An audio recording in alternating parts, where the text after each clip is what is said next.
Hey family, it's Kay and Shi, and we are so excited to be back at you with another topic this week for the Kay and Shi Show. Today we're talking all about nostalgia.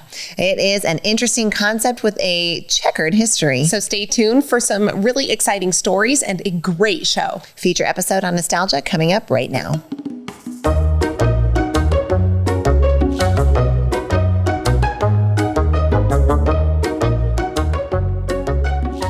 Family, we are back again for an edition of the Kay and Shi Show. We are especially excited to talk about today's subject because I think we're going to bring a new light to something we're all incredibly familiar with. We're also going to bring a perspective that for those of you who have been part of the Kay and Shi family for a long time might make you jaw drop. So get ready for some big news and big perspective shifts coming out from us on this episode right now. Now we're talking about nostalgia, both from a personal sense and from a scientific sense, and want to just understand a little bit about the history around nostalgia.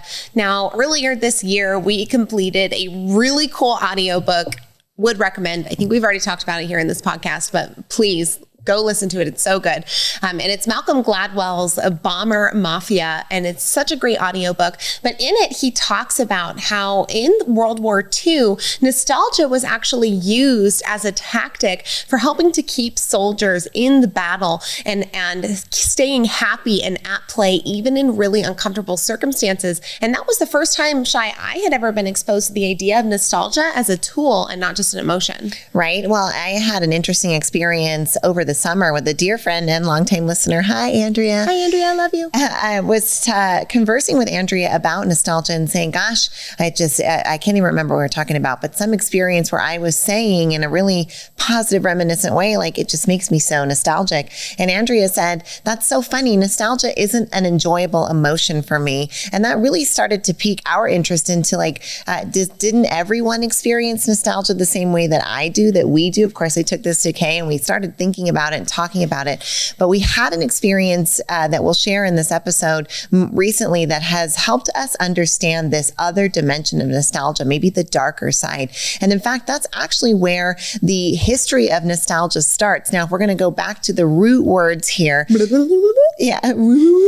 rewind in here. The term nostalgia originates from ancient Greek via New Latin and is a composite of the root words nostos, which means home, and algos, meaning pain. So it's very much associated with this idea of kind of notion of homesickness, of yearning for something from the past, of wanting that feeling, of feeling pulled in that direction, and almost that feeling of missing something. So it originates from those words, but it was first coined in 1688. So it's only been around for a few hundred years in our vernacular. But it was originally, the term was designated homesickness, and it was actually classified as a neurological illness. Well, it created this neurological symptom in people of them being depressed, right? Because yearning, as we know, can actually create a void within you because you're focused on what you do not have or what is no longer present. And so it can be something that psychologically takes control of you if you let nostalgia hold you. You know, we actually see this happening on a macro perspective in our country right now, right? Make America great again. We're looking backwards into our history and saying, wow, there's a lot of great parts about this that we miss. And that nostalgia is fueling a new, very impassioned movement in the country, which has just been interesting to see. Nostalgia is so much more than just an emotion that you engage in. It's also a driving force for behavior. And what we know about a driving force for behavior is that as a behavior gets repeated over time, it becomes, and you've heard us talk about it here in the Kay and Shi Show before, almost a hypnotic rhythm that you're not even aware is at play, but is making decisions on a subconscious level on your behalf, whether you like it or not. Wow, gosh, that was so well said, sis. And I love the perspective that you just brought there, and understanding as we talk about this, then, that there really are two types of nostalgia. There's this positive feeling and emotion that lots of us feel, but there's also that something's missing, and it's got a melancholy umbrella over the emotion of this kind of homesickness, as it was termed before we started officially calling it nostalgia. And if you look back in history, as some researchers have done, there's references to homesickness and traveler sickness for thousands of years. So this is a base human emotion, but what we know is that it can not only be experienced by the individual in a positive and negative way, but it can also be used within our economic system, our education system, our religious systems in both positive and negative ways. So there's three main categories of nostalgia to consider when we are thinking about it. So we've got personal nostalgia, right? Times in my past that I would look back to because I have fond memories and I feel fondly for those times in my life. That's personal nostalgia, or that, yearning for a home. There's social nostalgia. So thinking back to a time when people were more connected to others. I think a fair example of this is nowadays there's a lot of folks who say, I remember before cell phones. Even us, we often say like, man, when I was your age, I didn't have a cell phone.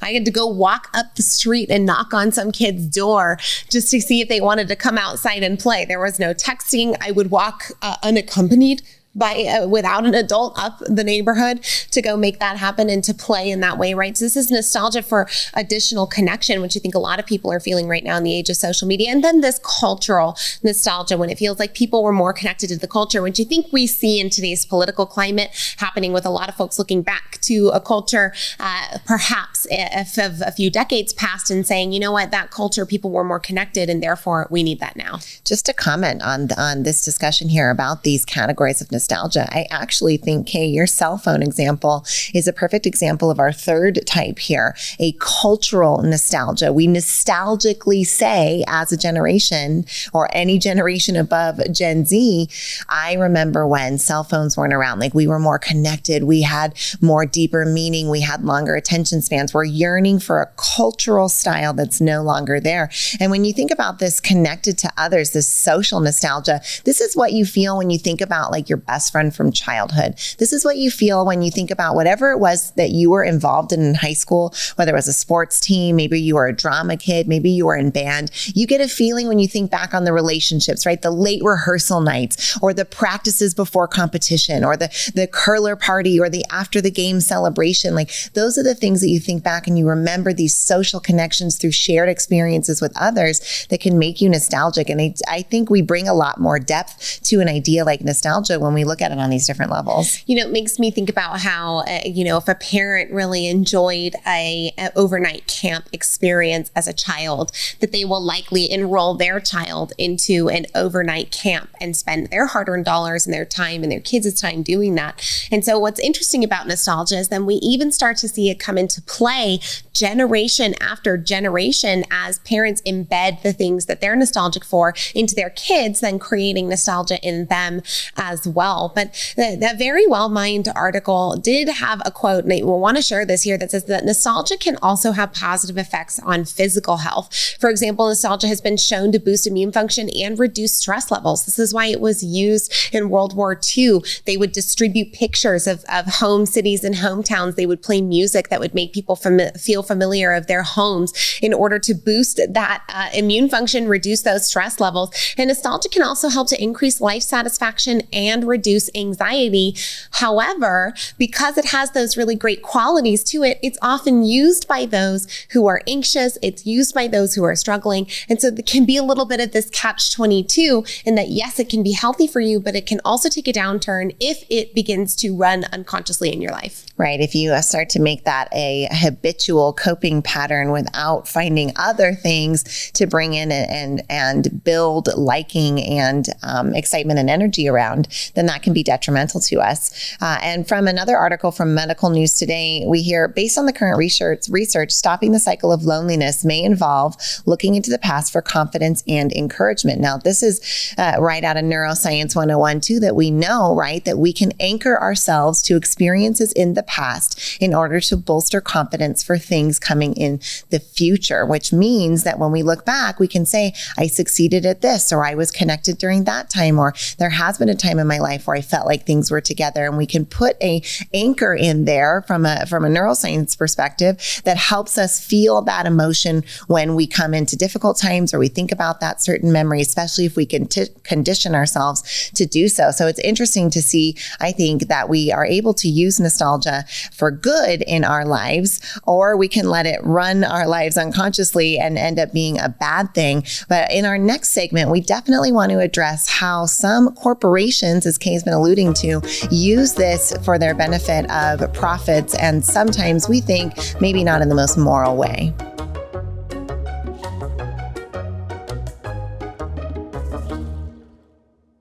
If you're hearing all this culture talk and want to be a part of a thriving, growing culture, we want to invite you to be a part of Squeeze In. Squeeze In Franchising offers you the chance to bring a culture and a vibe like Squeeze In to your community. You can make money, you can get time freedom for you and your family. We would love to have you as part of our Squeeze In family. Join us in the ownership team and go to squeezein.com/franchising. Do you want what you want sooner rather than later? Do you find yourself growing more effectively in environments where people are growing alongside you? Well, we have the conference for you. Do you love going to events as much as we do? Then you want to be in the room for the Further Faster Conference happening October 29th and October 30th in Las Vegas, Nevada. Now, the Further Faster Conference is headlined by our dear friend, mentor, and business partner, Joseph McClendon III. And trust us, you're going to want to be in the room. This is 2 days jam-packed of material that will help you grow personally and professionally. And if you're wondering how to make $1 million in 10 years, you have to be in the room to hear the strategy that Joseph is going to share. It is phenomenal. Go to neuroencoding.com/FFC to learn more about the Further Faster Conference coming at the end of October. We hope to see you in Vegas. And now back to the show. You're enjoying this episode on Angel Phoenix Productions Podcast Network. To explore a complete lineup of quality programs and media production services, head on over to angelphoenix.com or like our Facebook page at facebook.com/Angel Phoenix Productions.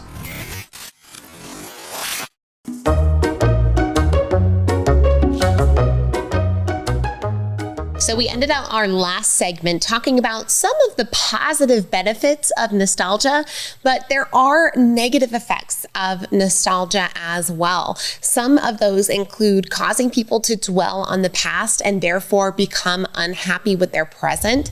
It can make people less likely to take action in the present, and it can get people to rely on false memories or idealization while ignoring unpleasant realities of the time at hand, which is something that's really interesting to consider, considering that Shyla and I had a very interesting experience with nostalgia and a very large corporation very recently. Well, as we talk about those negative effects and impacts on an individual, we can also talk about it from one of the negative impacts about nostalgia is that it can be exploited, and it can absolutely be exploited for good and for profits, or maybe even something worse. But this was our experience recently. Now, for those of you who are those longtime listeners, you know we have a deep respect for Disney. We have a love for the characters and the stories, and we have a lifetime of loyalty to the brand. So a lifetime of loyalty. Now, where did the lifetime come from?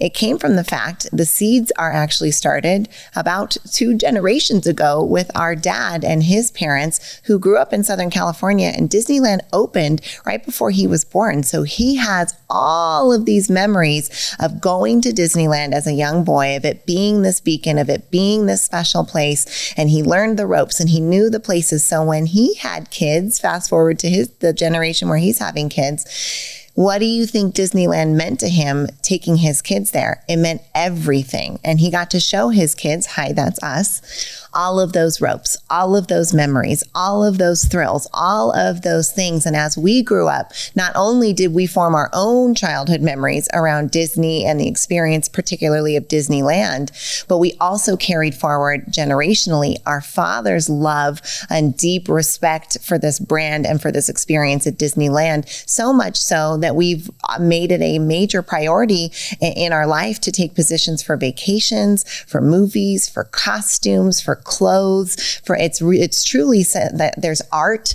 Like everywhere I look right now, I'm like, wow, I have Disney all over my house. But our experience recently of going to Disneyland with our families lifted a veil that I don't know can be put back down. And that's actually why we're talking about nostalgia here today. Now, we had a wonderful time at the parks from a checklist perspective. We ate the churros, the corn on the cob was shared, the turkey leg was passed around the meat-eating members of our family. The rides were ridden. We rode like 25 rides while we were there. We did the Incredicoaster 3 times. My daughter did the Bibbidi Bobbidi Boutique. Like we had from a checkbox perspective, a really wonderful experience. But there was a point, probably I would say at the beginning of the second day that we were in the parks, where our kids are melting and sick. Our families are bickering because it's hot and uncomfortable. We can't decide on what to do.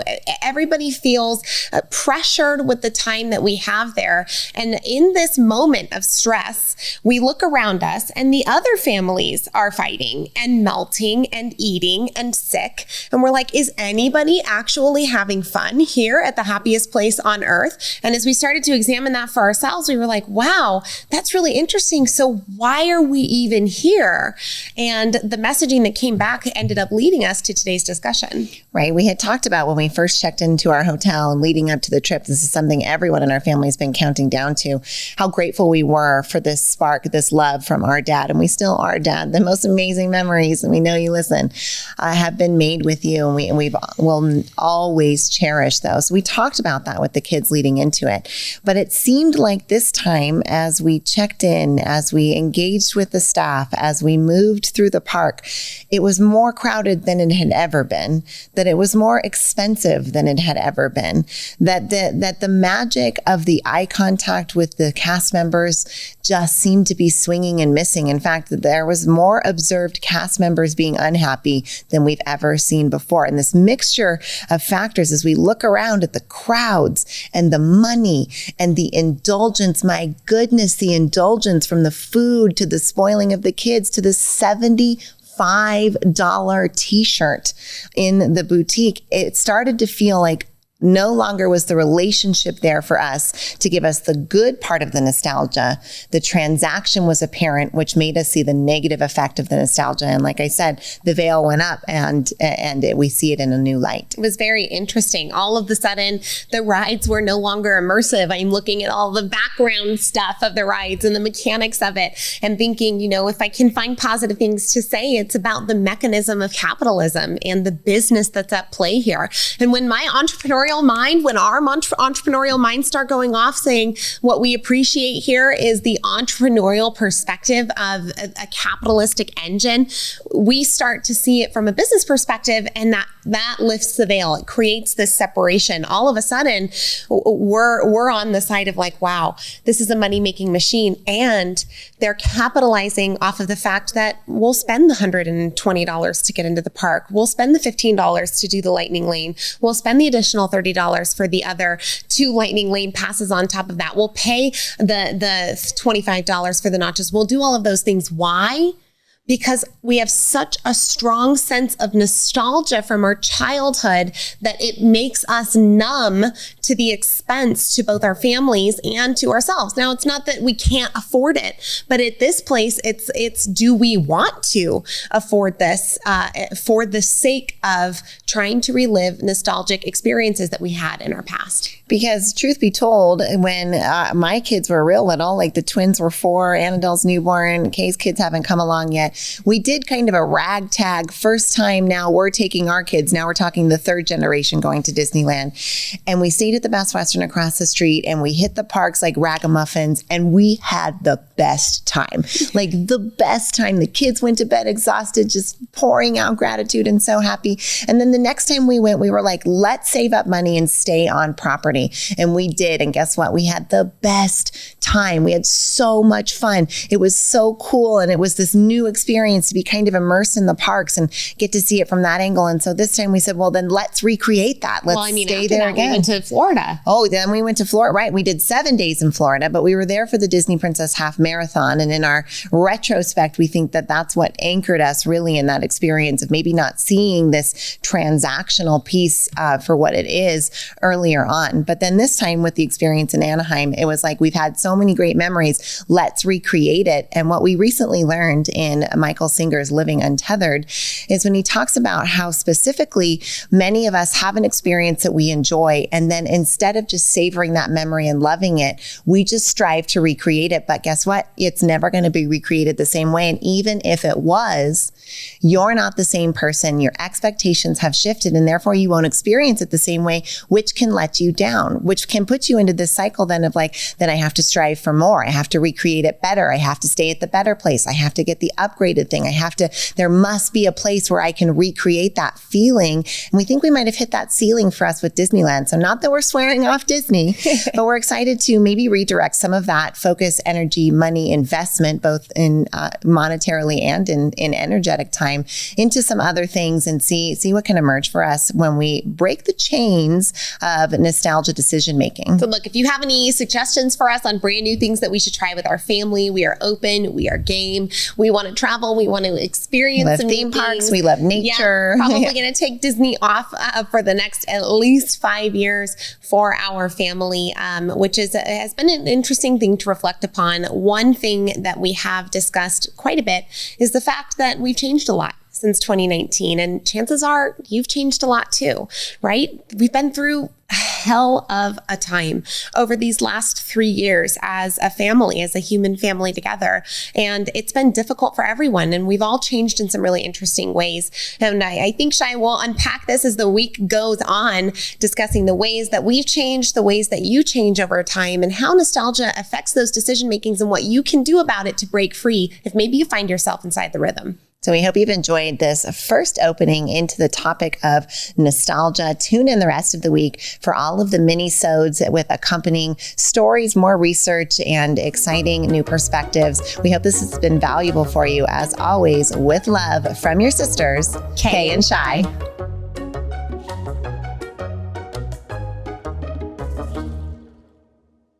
This podcast was a production of Angel Phoenix Productions. Explore more episodes of this show or other great shows on the Angel Phoenix Podcast Network by visiting angelphoenix.com.